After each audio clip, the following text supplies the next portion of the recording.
Aren't we all just trying to find our own greatest treasures in life? Pokémon Scarlet and Violet have really touched a nerve here with its main story, which tasks you to set off and craft your own journey in the open world of Paldea. With a new region to explore, Pokémon to catch, and gym leaders to beat, the open world has changed much of the formula, and going at it like it's business as usual is going to be a bit tricky when linear routes have been replaced with vast wilderness. Here's some basic tips and tricks to help you get to grips with what's new and how to pulverize the pocket monsters of Paldea. So the way the map is, it basically means the further north you go, the higher the levels of Pokémon get, with the exception being this one gym leader and the surrounding area being around the level 40 mark. You start at the very southern point of the island where it's easiest, so the further up you go, the harder things will become. Use this to know what's ahead and to guess whether you're ready for it. By the time you're at the highest beaches and mountains, wild Pokémon will be level 50 and up, with the trainers even tougher. Once the Naranja Academy treasure hunt begins, the teachers can go back to relaxing in the staff room as students are free to run around the land to find their own treasure. This is also when the 3 different quest lines will open. The Path of Legends, where you fight Titan Pokémon, Victory Road, where you fight gym leaders, and Starfall Street, where you fight members of Team Star. You'll want to do all of these, but if you want to pick one first, we recommend the Path of Legends, where you'll fight Titan Pokémon with Arvin. Each one you beat unlocks a new power for Koraidon or Miraidon, like higher jumps, gliding, crossing water, or even climbing up walls. So the more Titan Pokémon you beat, the easier it'll be for you to get around the map. If you want to fight a wild Pokémon, press B to sneak and get behind it without noticing, then throw a Pokeball at its back. This will start the fight with the Pokemon surprised, allowing you to stop it from doing anything in the first round and giving you a good advantage. As if wild Pokemon didn't have it hard enough. Now we're backstabbing them too, but it's fine, they have it coming anyways.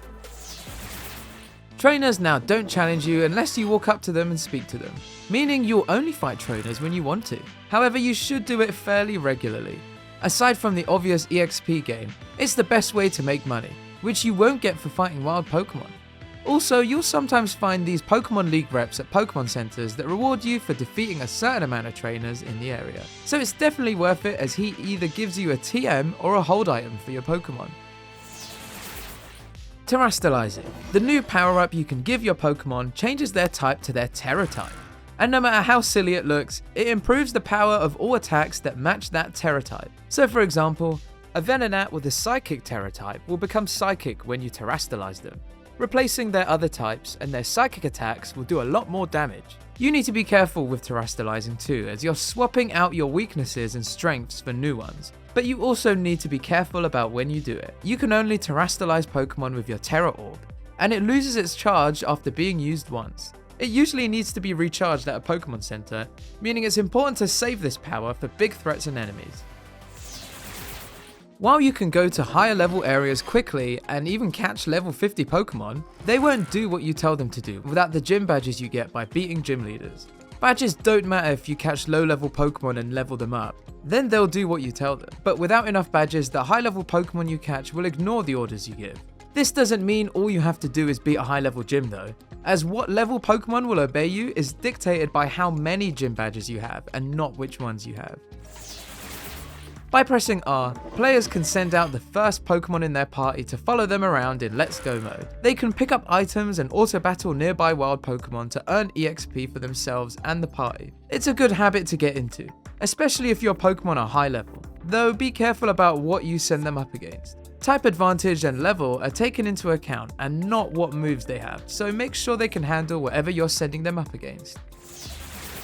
Apart from picnics being absolutely adorable and a great chance to snap pics of your mons whilst on your journey, the sandwiches you can make here are a big source of power-ups and grant different buffs and bonuses to your Pokemon, including XP, battle strength, and even your chance to encounter shiny Pokemon.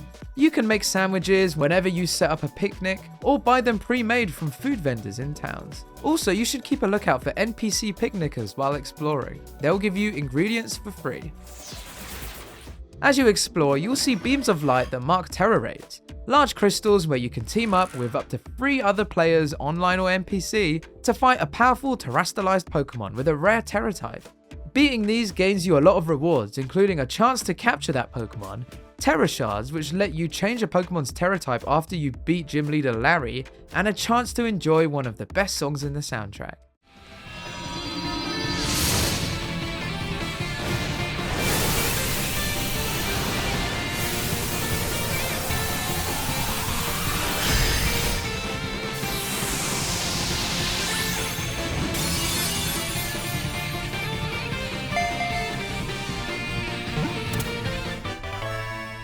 Fight Terra raids whenever possible, and you'll be all the stronger for it.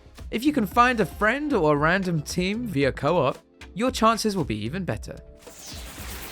And those are our top 10 tips we have on Pokemon Scarlet and Violet so far. We've just scratched the surface on the world of Paldea, so leave us any more tips we've forgotten about in the comments below. And also remember to like, comment and subscribe to GamesRadar's YouTube channel. Till next time, smell you later!